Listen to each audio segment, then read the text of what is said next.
Hello friends, welcome to FDS pharmacy. तो आज की क्लास में हम डिस्कस करने वाले हैं सोशल फार्मेसी का जो चैप्टर नंबर 4 है, introduction to microbiology and common microorganisms. उसमें आज क्लास 3 है। ठीक है, आज की क्लास में हम ये सारे टॉपिक्स कवर करने वाले हैं। देखिए, पहले हम देखेंगे एवियन फ्लू या बर्ड फ्लू क्या होता है, फिर H1N1 वायरस क्या होता है, ठीक है, स्वाइन फ्लू या सारा यानी सेवियर एक्यूट सिम्टम्स देखेंगे, फिर मिडिल ईस्ट रेस्पिरेटरी सिम्टम्स देखेंगे, ठीक है, और फिर कोविड-19 देखेंगे। ये 5 डिसीज के बारे में आज हम डिटेल में देखेंगे। ठीक है, चलिए स्टार्ट करते हैं। उससे पहले बता दूं कि अगर आप पीडीएफ नोट डाउनलोड करना चाहते से कर सकते हो fdspharmacy.in से, और वीडियो क्लासेस के लिए हमारे चैनल को जरूर सब्सक्राइब करें और टेलीग्राम चैनल को जरूर ज्वाइन करें। वहाँ पे हम डेली अपडेट डालते रहते हैं, आपको क्या है बेनिफिट मिलेगा। ठीक है, चलिए स्टार्ट करते हैं आज की क्लास को। पहले हम देखते हैं एवियन फ्लू या बर्ड फ्लू। ठीक है, the disease that occur due to infection with avian, यानी जो डिसीज किस वजह से इन्फेक्शन होती, मतलब जो भी डिसीज किस वजह से इन्फेक्शन हुआ है एवियन बर्ड की फ्लू की वजह से, उसे हम बोलते हैं एवियन फ्लू। ठीक है, इन्फ्लुएंजा फ्लू हो गया। Type A virus is a term as avian influenza, यानी जो टाइप ए वायरस होता है इसे हम बोलते हैं एवियन इन्फ्लुएंजा। ठीक है, this virus occurs naturally among wild aquatic birds, यानी ये सब नेचुरली किस में अकर्स होती है, जो वाइल्ड एक्वाटिक बर्ड्स होते हैं। ठीक है, aquatic birds. Domestic poultry and other birds and animal species also get infected. इससे क्या होता है कि जो डोमेस्टिक पोल्ट्री होते हैं, यानी जो पोल्ट्री फार्म होते हैं, वहां पर भी ये क्या है कि ये इन्फेक्ट हो जाता है, और बर्ड्स में भी हो जाता है और अदर एनिमल्स में भी हो जाता है। ठीक है, human are not generally affected by the avian flu, यानी इससे ह्यूमन जनरली अफेक्टेड नहीं होते हैं, जनरली, कंप्लीटली नहीं, जनरली अफेक्टेड नहीं होते हैं। But sporadic human infection with avian flu virus have resulted, यानी अभी कुछ मतलब कुछ ह्यूमंस देखे गए हैं इन्फेक्टेड किससे, एवियन फ्लू से। ठीक है, वायरस से।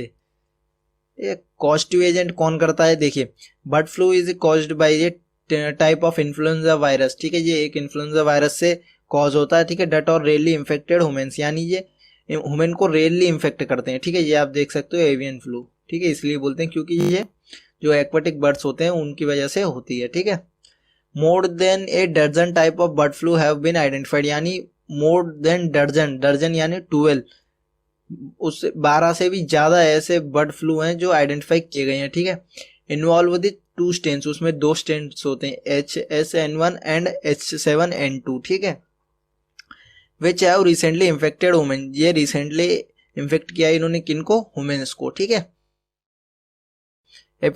तो source of infection, bird flu occurs naturally in the wild waterfowl and can spread into domestic poultry like chicken, turkeys and ducks and geese. ठीक है, यानी ये नेचुरली जो वाइल्ड वाटर फ्लो होता है उसमें स्प्रेड हो जाता है। उसकी वजह से क्या होता है, जो पोल्ट्री फार्म में जो होते हैं बर्ड्स, और जो चिकन हो गए, टर्की हो गए, डक्स और चीज, ये क्या करते हैं, जब वो उस वाटर को लेते हैं तो उनको इनको इन्फेक्ट हो जाता है। ठीक है, और इन्फेक्टिव पीरियड देखें तो 2 से 5 दिन तक इन्फेक्टिव पीरियड है। ठीक है, 2 से 5 दिन तक।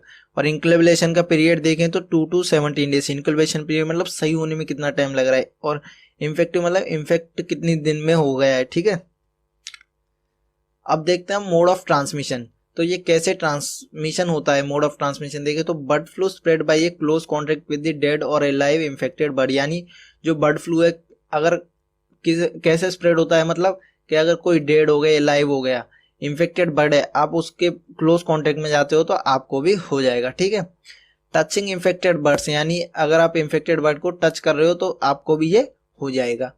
टचिंग, ड्रॉपिंग और बेडिंग, यानी जो बर्ड होता है इन्फेक्टेड उसको ड्रॉपिंग करना या बेडिंग करना, वहां से भी आपको ये स्प्रेड हो जाता है। ठीक है, किलिंग और preparing infected poultry for cooking, यानी जो बर्ड्स होते हैं या पोल्ट्री चिकन होते हैं, अगर वो इन्फेक्टेड और आप उनको किल करके प्रिपेयर मतलब कुकिंग कर रहे हो उनकी, तो वहां से भी ये फैल सकता है। ठीक है, ये देखिए। ठीक है, ये सिम्टम्स हैं। ठीक है, प्रिवेंट कैसे कर सकते हैं, ये वो है। ठीक है, ये देखिए, अगर आप पास में होते हो तो आपको ऐसे भी ये जो है इफेक्ट हो जाएगा। ठीक है, मोड ऑफ ट्रांसमिशन है। ठीक है, क्लिनिकल प्रेजेंटेशन देखिए, the following symptoms of the bird flu appears very quickly, यानी ये कुछ सिम्टम्स हैं जो वेरी क्विकली देखे जाते हैं अगर बर्ड फ्लू किसी को हो जाता है तो। एक्सट्रीमली हाई टेम्परेचर और फीलिंग हॉट और शिवरिंग, यानी हाई टेम्परेचर हो जाता है या मतलब फीलिंग हॉट होती है और शिवरिंग होती है, ठीक है, मस्कुलर पेन होता है, हेडेक होता है, कफ होता है। ये देखिए जैसे आप ये सिम्टम्स देख सकते हो, ठीक है, कफ हो रहा है, हाई फीवर है, ठीक है, वॉमिटिंग होती है, ठीक है, कफ होता है। अब इसमें फार्मासिस्ट का क्या रोल है वो देखिए, role of pharmacist in educating the public in prevention, कैसे प्रिवेंशन वो करवा सकते हैं। देखिए the FDA has approved a vaccine to protect against infection, यानी जो एफडीए है उन्होंने वैक्सीन अप्रूव कर दी है प्रोटेक्ट करने के लिए इन्फेक्शन से, ठीक है। Which one strain of HSN1 avian flu, ठीक है, ये किसका स्ट्रेन का है, HSN1 एवियन फ्लू का virus. Although this vaccine is not at available on the general public, यानी अभी ऑल्दो जो अभी ये है ये वैक्सीन जो है वो जनरली पब्लिक में अवेलेबल नहीं है। The US government is stockpiling it and will distribute if an outbreak occurs, यानी जो यूएस गवर्नमेंट है इन्होंने स्टॉक पिल करके रखा हुआ है, अगर ये आउटब्रेक होता है, अगर ज़्यादा स्प्रेड होता है तो इसको क्या है कि वो दिया जाएगा, ठीक है, जब वो पब्लिक किया जाएगा, ठीक है। This vaccine could be administered early in the outbreak to provide limited, क्या है कि ये वैक्सीन जो है एडमिनिस्ट्रेट जल्दी की जाएगी अगर आउटब्रेक होने लगा, प्रोवाइड लिमिटेड प्रोटेक्शन, ठीक है। While another vaccine for a specific type of virus causing the outbreak, ठीक है, और जो एक और वैक्सीन है ये है कि अगर मतलब स्पेसिफिक टाइप ऑफ वायरस है जो कॉज कर रहा है आउटब्रेक में, तो इस डेवलप एंड मैन्युफैक्चर, ठीक है, उसे डेवलप किया जाएगा और मैन्युफैक्चर भी किया जाएगा। Other form of avian flu vaccine are also been developed by the researcher, यानी जो एवियन फ्लू है, जो अदर और भी वैक्सीन है वो भी डेवलप की गई हैं रिसर्चर्स के द्वारा, ठीक है। ये किसका हो गया, ये एवियन फ्लू हो गया, ठीक है। ये देखिए mode of transmission, clinical presentation, exam में भी आपको पूछा जाएगा क्वेश्चन कि ये तो आपको ये सेम पैटर्न में लिखोगे तो आपको पूरे 5 नंबर दिए जाएंगे, जैसे कॉस्टिव एजेंट लिख दिया, एपिडेमियोलॉजी लिख दी, मोड ऑफ ट्रांसमिशन लिख दिया, क्लिनिकल प्रेजेंटेशन और रोल ऑफ फार्मासिस्ट, ठीक है। यही पैटर्न में आपको आंसर भी लिखना पड़ेगा। अब हम देखते हैं H1N1 स्नाई फ्लू, ठीक है। Swine flu is a viral infection which infected the pigs, यानी ये एक वायरल इन्फेक्शन है, ये इन्फेक्ट करता है किनको, पिग्स को। ये देखिए it is quite rare in people, ये पीपल्स में क्वाइट रेयर देखा जाता है, but has not vaccinated vanished, यानी अभी तक ये वैनिस्ड नहीं हुआ है, ठीक है, यानी अभी भी ये है। In 2009 a strain of swine flu called H1N1 has infected many peoples worldwide, यानी 2009 में जो स्नाई फ्लू है कॉल्ड H1N1 ये इन्फेक्ट किया था बहुत ही ज़्यादा लोगों को वर्ल्ड वाइड में, ठीक है, वर्ल्ड वाइड में देखा गया था। कॉस्टिव एजेंट की बात करें तो swine flu is caused by the influenza, A virus of orthomyxoviridae family, यानी ऑर्थोऑक्सीवाइडिन फैमिली से बिलोंग करता है जो इन्फ्लुएंजा है। Influenza A virus characterized by the subdivision by subtype by 2 major surface of the glycoprotein and, यानी वो 2 तरह के डिवाइडेड है, 2 मतलब सब डिवाइडेड है 2 मेजर सरफेस में। एक हो गया हेमिगुलेस्टिन एंड न्यूरोमिडासी, ठीक है, न्यूरोमिडासी, ठीक है, ये 2 पार्ट्स में ये डिवाइडेड है। अब एपिडर्मियोलॉजी की बात करें तो सोर्स ऑफ इन्फेक्शन देखते हैं पहले। Influenza virus H1N1 infected the cell lining the nose, यानी जो सेल होते हैं लाइनिंग में नोज में, वहां पे ये इन्फेक्ट करता है, throat and lungs in the human body में, ठीक है।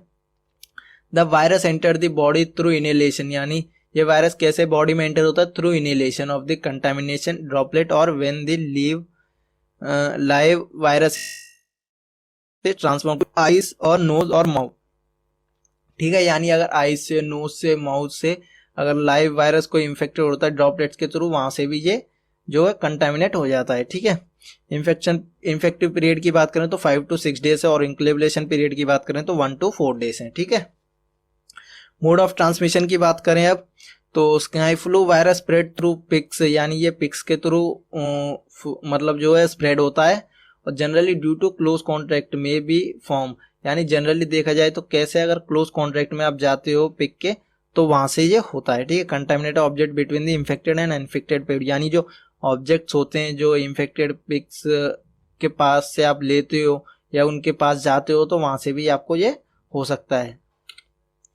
एक क्लिनिकल प्रेजेंटेशन की बात करें तो बॉडी एक हो सकता है, कफ हो सकता है, ठीक है, और सोर, tiredness, chills, headache, fever, vomitings या डायरिया हो सकता है। ये देखिए ये सारे सिम्टम्स आपको देखने को मिल जाएंगे। ठीक है।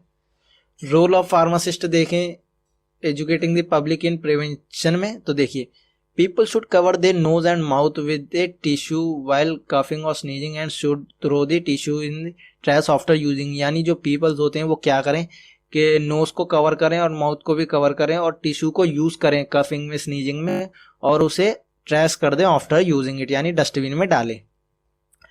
People should wash their hands with soap and water, यानी लोगों को क्या करना चाहिए कि हाथ धोना चाहिए सोप और वाटर से, ठीक है। स्पेशली आफ्टर कफिंग, यानी स्पेशली कब, जब आप कफिंग कर रहे हो या स्नीजिंग कर रहे हो, ठीक है। Should use alcohol based hand sanitiser, यानी उन्हें यूज करना चाहिए, जो अल्कोहल बेस्ड हैंड सैनिटाइजर होते हैं वो जरूर यूज करना चाहिए। People should avoid touching their eyes nose mouth to avoid spread of germs, यानी उनको पीपल्स को ये भी अवॉइड करना चाहिए आईज को टच करना, नोज को टच करना और माउथ को टच करने के लिए, ठीक है।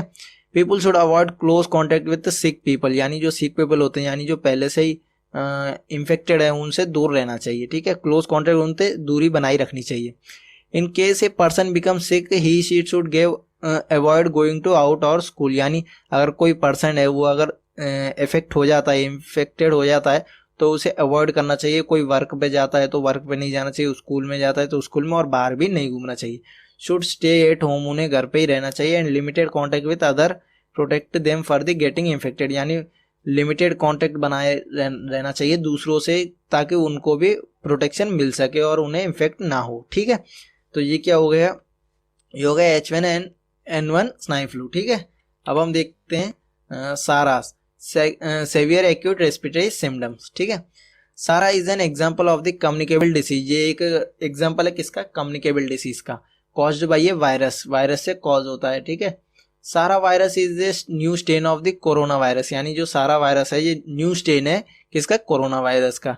It genetically structure consider different from the known corona, यानी जेनेटिकली डिफरेंट स्ट्रक्चर है कोरोना वायरस है, ठीक है। ए पेशेंट ऑफ द सारा में एक्सपेंस सिम्टम्स लाइक, यानी जो पेशेंट होता है सारा का उसे क्या क्या सिम्टम्स होते हैं, देखिए फीवर होता है, मलेरियसी होती है, चिल्स होती है, हेडेक होती है, डाइजीन्स होती है, नोज, ठीक है। इन सारी चीज़ों पे ये जो सिम्टम्स देखने को मिलते हैं, ठीक है। कॉस्टिव एजेंट की बात करें तो SARS is a communicable viral infection cause by viral, ये आपको पता ही है, belong to the corona virus के फैमिली से बिलोंग करता है वायरस जो है, ठीक है। एपिडर्मियोलॉजी की बात करें तो सोर्स ऑफ इन्फेक्शन, सारा virus get transmitted to the respiratory droplets produce when infected person cough और स्नीज, यानी सोर्स ऑफ इन्फेक्शन क्या है कि जब कोई भी सारा वायरस से इन्फेक्टेड है तो वो जो स्नीज करता है तो उसकी ड्रॉपलेट से सामने वाले को भी होता है, ठीक है। कफ करता है या स्नीज करता है तो इन्फेक्टिव पीरियड कितने दिन का है, 5 to 7 days। एज की बात करें तो ऑल एज में ये हो सकता है, और सेक्स की बात करें तो मेल में भी हो सकता है, फीमेल में भी हो सकता है। इंक्युबेशन पीरियड 10 to 14 days है, ये देखिए, ठीक है, ये आप देख सकते हो। Causes severe acute related with the lower respiratory track पे। मोड ऑफ ट्रांसमिशन की बात करें, द इन्फेक्शन स्प्रेड इधर बाय ड्रॉपलेट इन्फेक्शन और ड्रॉपलेट न्यूक्लियाई, यानी जो इन्फेक्शन है ये कैसे स्प्रेड होता है, या तो ड्रॉपलेट इन्फेक्शन हो या ड्रॉपलेट न्यूक्लियाई से, ठीक है, वाया स्नीजिंग करते हुए, कफ करते हुए या बात करते हुए, ठीक है। Virus enter the human body via respiratory tract, यानी जो वायरस है वो एंटर कैसे करता है ह्यूमन बॉडी में, रेस्पिरेटरी ट्रैक के द्वारा।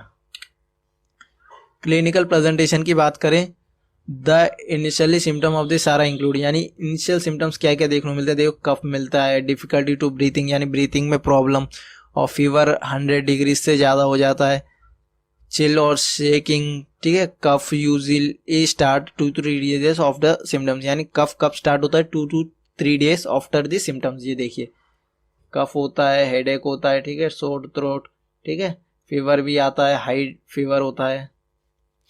अब इसमें फार्मासिस्ट का क्या रोल है इस प्रिवेंट करने में, वो देखिए।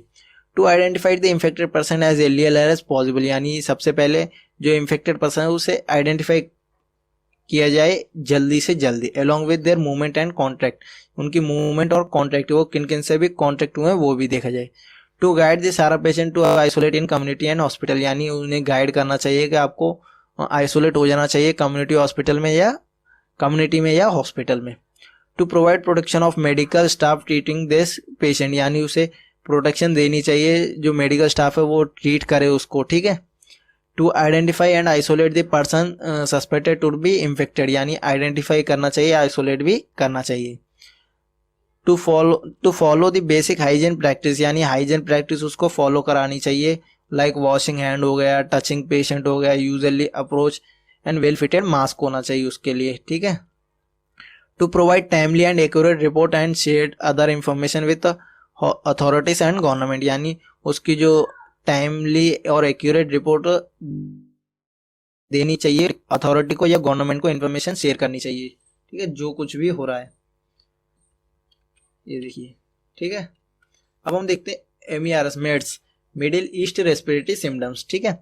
Maids is a disease that affected the respiratory system, ये क्या करता है, रेस्पिरेटरी सिस्टम को इफेक्ट करता है। आप रेस्पिरेटरी सिम्टम से ही समझ जाओगे कि ये रेस्पिरेटरी से रिलेटेड है। Is caused bye corona virus, ये किनके द्वारा कॉज किया जाता है, कोरोना वायरस के द्वारा। Mild to moderate symptom appear due to this virus, यानी कुछ symptoms appear due to this virus, however certain cases severe symptoms appear that may ice even cause death, यानी मतलब कुछ ऐसे भी सिम्टम शो कर देता है कि जिसकी वजह से क्या है कि पेशेंट की डेथ हो जाती है, ठीक है। कॉस्टिव एजेंट की बात करें तो the causative agent of MERS is strain of corona virus, ये किसका भी स्टेन है, कोरोना वायरस का, नोन एज मर्स कोवी, ठीक है। एपिडर्मोलॉजी की बात करें तो सोर्स ऑफ इन्फेक्शन क्या है, MERS CoV is a genetic virus that transmit from animal to human, यानी ये एक ऐसा वायरस है जो एनिमल टू ह्यूमन में ट्रांसफर होता है। इन्फेक्टिव पीरियड कितना है, 2 to 5 days। एज की बात करें तो 30 और 59 एज के बीच वालों को ज़्यादा होता है। सेक्स की बात करें तो बोथ मेल में और फीमेल में। इंक्यूबेशन पीरियड की बात करें तो 2 to 14 days। ये देखिए। मोड ऑफ ट्रांसमिशन की बात करें तो ये मर्स कोवी है, ये स्प्रेड होता है इन्फेक्टेड पर्सन रेस्पिरेटरी सीक्रेशन से, ठीक है, थ्रू कफिंग हो गया, यानी सेम इसमें भी वही है, अगर कोई आपके आगे कफ कर रहा है और वो इन्फेक्टेड है तो आपको भी हो सकता है, ठीक है। क्लिनिकल प्रेजेंटेशन की बात करें तो ये देखिए, मस्कुलर पेन होता है, कफ होता है, ठीक है, ये फीवर होता है, कफ होता है, रनिंग नोज, मस्कुलर एक ट्रबल, ब्रीथिंग में ट्रबल होता है, ठीक है, ये सारे सिम्टम्स आप देख सकते हो। अब इसमें फार्मासिस्ट का रोल क्या है वो देखिए। Hand should be washed with soap and water, यानी हैंड शुड बी वॉश्ड होना चाहिए, वॉश्ड करने चाहिए सोप और वाटर से और अल्कोहल बेस्ड हैंड सैनिटाइजर से, ये तो पता ही है। प्रॉपर रेस्पिरेटरी हाइजीन मेजर रखना चाहिए, जैसे माउथ को कवर करना, नोज को, वाइल कफिंग और स्नीजिंग शुड बी फॉलोड, ठीक है। Nose, eyes and mouth should not be touched without washing hand, यानी जो नोज और आईज और माउथ करना चाहिए without washing hand. Surface and object should be clean and disinfected, जो सब्जेक्ट सरफेस और ऑब्जेक्ट्स हैं उन्हें क्लीन रखना चाहिए और डिसइंफेक्टिव रखना चाहिए। Close personal contact with sick people should be avoided, यानी जो सिक पीपल होते हैं उनसे क्लोज पर्सनल कॉन्टैक्ट नहीं बना के रखना चाहिए, यानी उनके फिजिकल टच उनके पास नहीं जाना चाहिए ज़्यादातर। अगर जा रहे हो तो आपको जरूर मास्क वगैरह जो भी यूज़ करना है वो यूज़ करके ही जाना चाहिए, ठीक है। अब हम देखते हैं कोविड-19 तो वैसे आपको सब लोगों को ही पता होगा, ठीक है। कोरोना वायरस डिसीज 2019 या कोविड-19 is caused by novel corona virus, यानी ये किससे कॉज होता है, नोवेल कोरोना वायरस से, ठीक है। Now called severe acute respiratory symptoms corona virus 2, यानी अब हम इसे क्या बोलते हैं, सारा CO2, ठीक है, COV2, फॉर्मली कॉल्ड 2019 nCoV, ठीक है। It was first identified amid on outbreak of the respiratory illness cases in Wuhan city, यानी ये सबसे पहले कहाँ पे आइडेंटिफाई किया गया था, वुहान सिटी में, हुबी प्रोविंस चाइना में। ये तो सबको पता ही है, ये तो आपने वैसे भी देखा होगा न्यूज़ पे, और बताने के लिए बताया हूँ कि वुहान सिटी में, हुबी प्रोविजन चाइना में ये सबसे पहले देखा गया था। और कॉस्टिव एजेंट की बात करें तो द कॉस्टिव एजेंट ऑफ कोविड-19 is highly continuously severe acute respiratory symptom corona virus 2 है, ठीक है। It is assumed that the beta corona virus have originated in bats, यानी ये इसमें देखा गया है कि जो आया है corona virus, beta corona virus है, वो कहाँ से ओरिजिनेट हुआ है, वो बैट से, ठीक है। Spread into the human beings by direct contact, यानी ह्यूमन बींग्स में कैसे ये स्प्रेड हुआ है, डायरेक्ट कॉन्टैक्ट से विद रेस्पिरेटरी ड्रॉपलेट से। एपिडर्मोलॉजी की बात करें, सोर्स ऑफ इन्फेक्शन क्या है, COVID virus is spread by droplet से और सलाइवा से और discharge from nose when infected person cough और स्नीज, यानी कोई भी इन्फेक्टेड पर्सन या स्नीज करता है या कफ करता है तो वहां से भी ये जो है एक सो जाता है, ठीक है। इन्फेक्टिव पीरियड की बात करें तो not more than 10 days after symptom start appearing, ठीक है। इंक्युबेशन की पीरियड की बात करें तो इंक्युबेशन पीरियड है 1 to 14 days, usually appears about 4 to 5 days।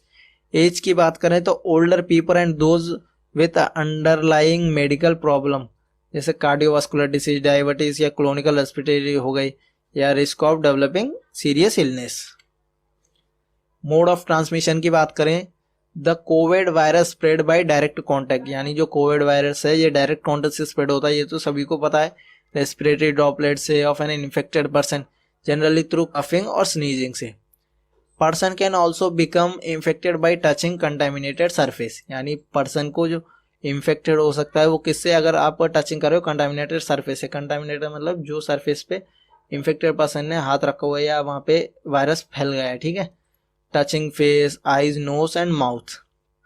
Clinical presentation की बात करें तो fever, cough, tiredness, ache pain, diarrhoea, conjunctivitis, ठीक है। ये आप देख सकते हो सिम्टम्स। वैसे आपको पता ही है कोविड-19 के बारे में तो, क्योंकि आपके सामने ही हुआ है। रोल ऑफ फार्मासिस्ट देखे तो मास्क वेयर करना चाहिए और 6 फीट की दूरी रखना चाहिए और वैक्सीनेटेड होना चाहिए। Avoid crowd and poorly ventilated space crowdly, यानी जहाँ पे ज़्यादा लोग रहते हो वहाँ से अवॉइड करें, यानी मार्केट में जाना अवॉइड करें। वॉश हैंड्स, कवर कफ स्नीज, यानी जब आप छींक रहे हो तो आप कवर करके रखें। क्लीन एंड डिसइंफेक्टिव, ठीक है। ये तो आपको कोरोना वायरस के बारे में तो आपको पता ही है, ठीक है। तो आज की क्लास में हमने क्या क्या डिस्कस किया देखिए। पहले हमने देखा एवियन फ्लू क्या होता है, फिर हमने देखा H1N1 वायरस, स्वाइन फ्लू और सारा देखा, ठीक है। और मेड्स देखा, मिडिल ईस्ट रेस्पिरेटरी सिम्टम्स और कोविड-19। आपको एग्जाम में भी सेम पैटर्न में ये लिखना है, ठीक है। अगर आप PDF नोट डाउनलोड करना चाहते हो तो हमारी वेबसाइट पर से कर सकते हो, fdspharmacy.in से, और डिस्क्रिप्शन में भी लिंक है, वहाँ से भी जाके आप डाउनलोड कर सकते हो। और टेलीग्राम चैनल को जरूर ज्वाइन करें, वहाँ पे हम डेली इन्फॉर्मेशन देते हैं, उसकी क्या आपको प्रैक्टिस हो जाएगी। और हमारे चैनल को जरूर सब्सक्राइब कर लें, FDS फार्मेसी को लाइक करें और अपने फार्मेसी फ्रेंड्स में जरूर शेयर करें। Thank you for watching the video.